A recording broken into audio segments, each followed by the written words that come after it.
बड़ी खबर, चीन के विदेश मंत्री का बड़ा बयान आया है। जो चीनी विदेश मंत्री हैं वो ये कह रहे हैं कि रूस और यूक्रेन के बीच मध्यस्थता करने के लिए चीन तैयार है। चीन के विदेश मंत्री ने कहा है, हमारी और रूस की दोस्ती चट्टान की तरह मजबूत है, हम मध्यस्थता करने को तैयार हैं रूस और यूक्रेन के बीच। तो एक तरफ अपनी दोस्ती की बात चीन कर रहा है रूस के साथ, और इसी आधार पर मध्यस्थता की पेशकश भी चीन की तरफ से की जा रही है। लेकिन कर्नल राठौर, क्या यह मध्यस्थता, रूस का तो ठीक है चीन दोस्त है, यूक्रेन को मंजूर होगी चीन की तरफ से?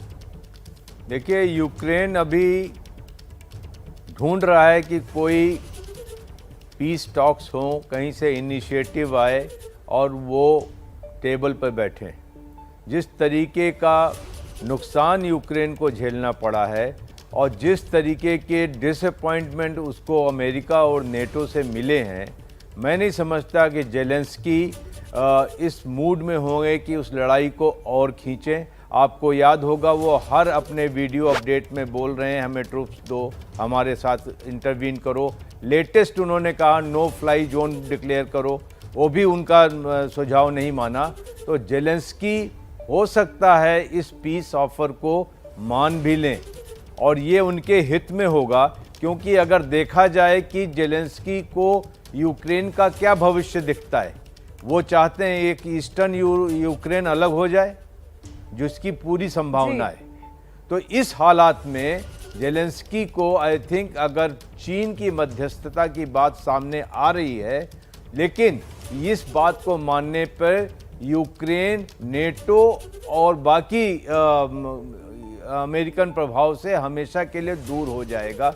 इस जगह पर एक बात बनती दिख रही है, अगर जेलेंस्की अपनी हठ धर्मिता छोड़ें और यूक्रेन के हित में सोचें। कर्नल दानवीर, आपकी क्या राय है इस पूरे मसले पर? क्या चीन की मध्यस्थता स्वीकार होनी चाहिए यूक्रेन को? और सबसे बड़ा सवाल वही, जैसा कि कर्नल राठौर कह रहे हैं कि कोई ऑप्शन दिखाई नहीं देता बहुत ठोस यूक्रेन के पास। इस पूरे मसले पर वेस्ट की तरफ से तो केवल हथियार ही मुहैया कराए जा रहे, सीधे सीधे तो कोई जंग के मैदान में उतरना नहीं चाहता। देखिए, जो जेलेंस्की की तरफ से ये जो संकेत आए हैं वो दो तरीके के हैं। एक तो वो बात पुतिन से डायरेक्टली करना चाहते हैं, और दूसरी तरफ वो जिस तरीके का रिजॉल्व दिखा रहे हैं कि हम आखिरी दम, आखिरी सांस, आखिरी गोली तक लड़ेंगे और हम यूक्रेन को बचाएंगे और रूसियों पे हमला करेंगे।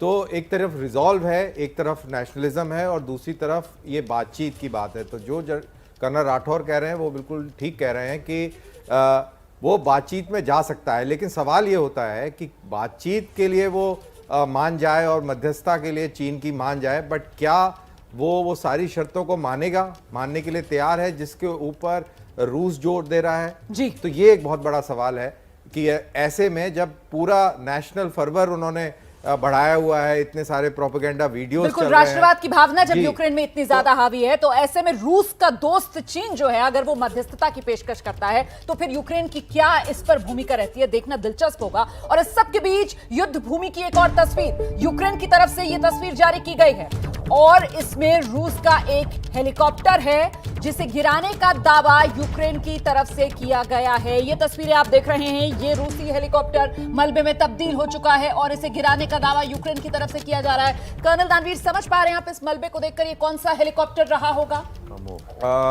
ये हेलीकॉप्टर अभी इतने विजुअल से मेरे को तो समझ में खास आ नहीं रहा है, but I just heard colonel Rathore Kamov 50 की बात कर रहे हैं, तो हो सकता है डबल रोटर एयरक्राफ्ट है। बट इम्पॉर्टेंट चीज़ ये है कि यहाँ पर बहुत सारे स्टिंगर मिसाइल्स आ गए हैं और उसकी वजह से बहुत भारी नुकसान रशियन एयरफोर्स को उठाना पड़ रहा है, और ये बहुत बड़ी समस्या रशियंस के लिए होने वाली है। और एंटी टैंक वेपन्स भी बहुत सारे हैं। इनफैक्ट अब मेरे को ये समझ में आ गया, ये एयरक्राफ्ट जो अब मलबा जो दिख रहा है ये Mi-28 हैवॉक का है।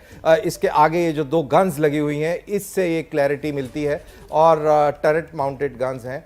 तो ये कैमोव करेक्शन, ये Mi-28 का मलबा लग रहा है। तो मैं जो कह रहा था कि जिस तरीके से एंटी टैंक हथियार और जिस तरीके से इनके पास में एंटी एयरक्राफ्ट मिसाइल्स आ गई हैं, तो ये बहुत बड़ी परेशानी जो है अब रशियन सेना के सामने खड़ी देखिए एक होने और वाली ताजा है। तस्वीर जिस वक्त आप टीवी स्क्रीन पर देख रहे हैं, और इसको यूक्रेन की ओर से दावा किया गया है कि रूस का एक हेलीकॉप्टर उन्होंने गिरा दिया।